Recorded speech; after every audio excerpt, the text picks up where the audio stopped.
I've been tracking the hottest search topics in the Nikonverse, and it led me to the fact that the Nikon Z6 is on a lot of people's minds. I think that's wonderful. That usually means people are info seeking before they buy. Since the Nikon Z6 was my first mirrorless camera and I ran it through a lot of frames, I think I can help you decide if the Nikon Z6 is the right camera for you before you buy. To figure out if the Nikon Z6 is the right camera for you, we first need to figure out what you want to do with this camera and where you want to go with photography. Let's go. Without being super specific, I would say the Nikon Z6 is a great camera for almost everyone who already knows photography, especially since you can pick them up in excellent plus condition for under $1,200. But there are some scenarios where I wouldn't recommend the Nikon Z6, and those scenarios are if you have never shot photography before, and or if you don't know if photography is something that you want to pursue heavily into the future. Or if you just want a day-to-day camera for capturing family moments, that way you look happy every day, while deep down inside you're thinking about how much fun life was before you had to keep children from eating out of the litter box. If this is the case, there are much more affordable options for memory gathering and experimenting with a new hobby. In either case, maybe check out the Nikon Z50 or Z5 and save $200 to $400. On the other hand, if you're upgrading to the Nikon Z6 and you already know that you love photography, what are you hoping to do with your photography?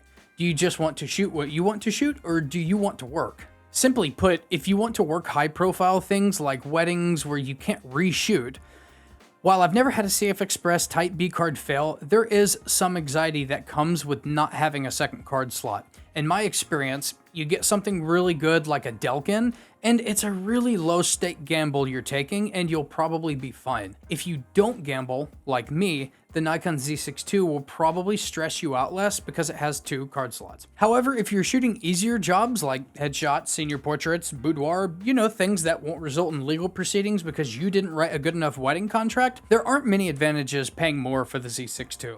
Additionally, if you don't plan on working at all, there really isn't much benefit to paying more for the Z6 II. In these cases, buy it, but not until you finish this video, because I now want to tell you what I like and dislike about the Z6. Let's do dislikes first and end on a positive note. But first, let me know in the comments how you found this video and why you're searching for a Nikon Z6. Are you thinking about buying it, or maybe looking for confirmation bias on a purchase you hid from your spouse? The first thing I dislike, autofocus. Don't be fooled by the very nice sounding 12 frames per second. It's nice, sure, but the autofocus tracking on the Z6 is complained about for a reason.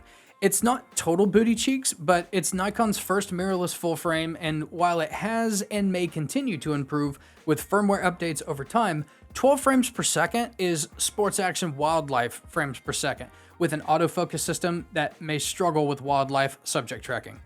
On a positive note, there are focus modes that are much better for tracking moving subjects. If you move your body like the big box, that works pretty good.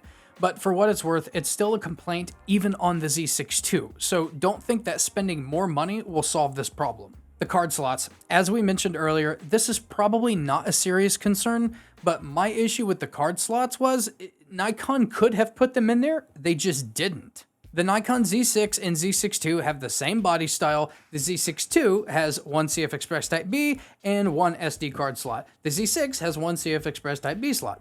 There is definitely room for another card, Nikon just didn't. It pissed so many people off that Nikon quickly came out with the Nikon Z6 II, which has 2 processors and 2 card slots, and very few other differences. Enough said. That's it. Surprised? I'm pretty easy to please, probably because the Nikon Z6 was mind-melting to a traditional self-trained DSLR photographer who hates sports, usually shoots in single-point autofocus, and refuses to ever do weddings again. Now let's talk about what I like, autofocus. What? Yeah, that's right. With the exception of what I already mentioned, for the majority of people working small jobs or just shooting cool or artistic stuff, the autofocus is plenty accurate. At the end of the day, people demand insane autofocus tracking, but very few people actually need it. There's nothing wrong with wanting those things at a certain price tag, but everything is damned expensive anyway, so deal with it, because the next things I'm going to talk about are way more important. The ergonomics. If you've already been a Nikon shooter, you already know that Nikon ergos are often regarded as the best in the business. Except for this thing. That's one of the silliest things I've ever seen. Don't worry, that's a Nikon F4 and it's old. Actually a really good camera, and the grip itself is actually fine, by the way. I just needed an excuse to have a good chuckle because it's a little tragic looking. The design of the Nikon Z6 is not unique in Nikon's mirrorless line. They are all about the same, secure in the hand with a nice deep grip that generally doesn't have a knuckle rubbing problem, even with fat lenses. I shot a Nikon Z6 once for 6 hours straight and didn't have any comfort issues. The price, and this isn't in regard to the launch price, which people will always complain about, but in my opinion, it was not a savage deal, but perfectly fair. This is in regard to the current used price. As long as you're in the category of buyer that we've been talking about, where the Z6 would be a good choice for you, the final reason I love the Nikon Z6 is the reason this is a really good value in used excellent plus condition, and that reason is the sensor. You may not know this, but not all sensors are made equal. Just because two cameras have the same megapixels does not mean they render the same. Of course, some people won't see it or will argue that there is no difference and it's all equal, or at the very least, you're a stupid pixel peeper. But I've used, tested, or owned every single Nikon mirrorless camera and most of the DSLRs too, as well as plenty of other brands. So I mean it whenever I say the Nikon Z6 sensor is a hair more awesome than most. And in some cases, way more awesome. Especially in black and white, it seems to have a little extra sweetness. It's actually kind of the same with the Nikon Z5 too, which if you don't need high frames per second, I would highly consider this camera and save even more money.